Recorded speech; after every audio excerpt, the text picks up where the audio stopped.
What is going on, guys? Welcome back to the channel. So in today's video, I did want to take a look at the upgradable options we do have currently in Test Drive Unlimited. Now, I would say right now you obviously can't get all of the upgradable parts because you can't even hit a high enough level to get them. I do believe in the demo currently the max level is 15 or 16.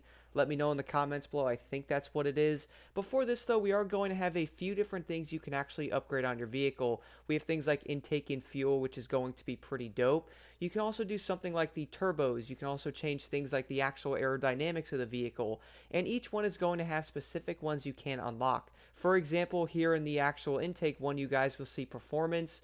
You're also going to see sport, super sport, and race. Of course, race is going to be the highest ranked one. That's also going to be like a goldish or orangish color. So that's obviously going to be the highest level one, making your car the fastest. Now I would say a lot of players are looking at this going, okay, so the upgradable things are pretty dang good. One thing I have to say right off the bat is I'm really impressed with the prices of this stuff.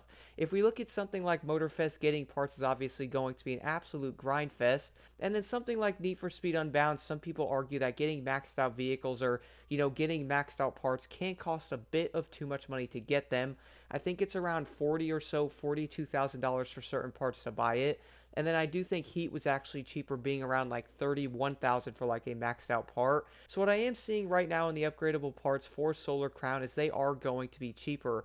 Even the race part and some things are going to be 14,000 credits to around 19,000 credits, and I would say some are probably going to reach 30 or 40,000 on only some of them for that matter. Like, it's not every single part. Even right here, guys, the anti-lag turbo is going to be 20,999 credits. That's the maxed out turbo, which is probably going to be a better turbo depending on like your setup compared to something like a bi-turbo, and I guess you could say the setup of that vehicle. But I really do like the way they actually did this. Now, I would say a lot of people probably look at this stuff and go, well, at least it's not going to be as grindy to get it. And what's also very cool about this though is you can actually look at the stats of what that is doing. Like, for example, looking at the brake parts, you can see the distance it's helping you stop, or it's also going to increase like your top speed depending on what you're looking at. Here we're going to see something like the suspension. So it is going to show you, yes, it is going to affect your braking a bit, but this one is going to make your vehicle accelerate a tad faster. Moving over to something like the transmission kits here in the gearbox, you guys are going to notice the short, the versatile, and the long one. You're obviously going to notice short is probably going to increase that acceleration, whereas something like versatile is probably going to be incredibly good for each one of them. And then something like long is most likely going to increase, I would guess, like your top speed of it. Even though looking at this, it doesn't really say that. It actually makes it slower. And it does kind of make me laugh because depending on the vehicle, like I was running the Alpine in this clip, you're probably going to notice that certain parts might look really good for it. Whereas something like you would say is going to be an orange part is the best thing for that vehicle, most likely having a purple part might actually be better. Now, just in case you might have been wondering, I did want to add up every single maxed out legendary part to see what everything would cost on a vehicle to max a vehicle all the way out. So this is going to be around $237,000 to use a maxed out part for each one. Keep in mind though, sometimes you might actually pick a different part, like for example the long transmission or even a versatile might be off by like 2 or 3,000. But that is going to be basically a rough estimate of how much it would cost to max out a vehicle. So let me know your guys' thoughts on that. Is 200 and around $40,000 too much to do it? If we look at something like Need for Speed Unbound, for example, I think doing a car and there's around 300 to like 350,000. At least I think it's something around that.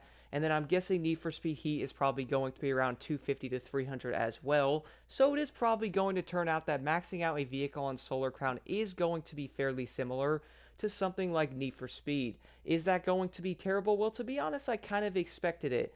There is going to be a lot of different parts, and of course, leveling up or maxing out levels and stuff like that. For example, if you guys are new to the game, if you hit level 15 or like level 20, you are most likely going to buy that next part to make your car just a bit faster, and then that way you can actually compete in higher races, make more money and stuff like that, and also be faster in general. That way you could get a better time, make more money that way, until you can actually level up enough to get some of the higher ranked parts. Now this is also going to cost more money in the long run, so I'm going to guess right now, and if you are max level or something, then yes, it is going to be around $240,000 to max out a vehicle.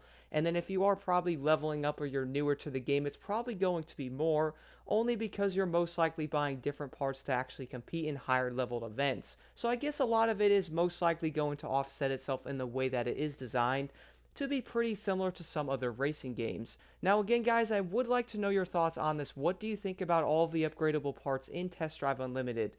Would you like to see some differences with the prices, or do you think it's pretty dang good how it is? I would say right now $240,000 if you are max leveled. And the funny part about this though is I would almost guarantee everybody at this point is most likely already calculating the cost of the upgrades. For example, let's say you were on Need for Speed, that car is $1 million. I do know for a fact I'm not the only person that goes, okay, so I'm going to need around 300 grand at least to actually max the car out when buying it. I would probably say most people that are high leveled or at least max leveled are most likely going to do that. But besides all that though, I would like to know your thoughts on the entire upgrade system here in Test Drive Unlimited.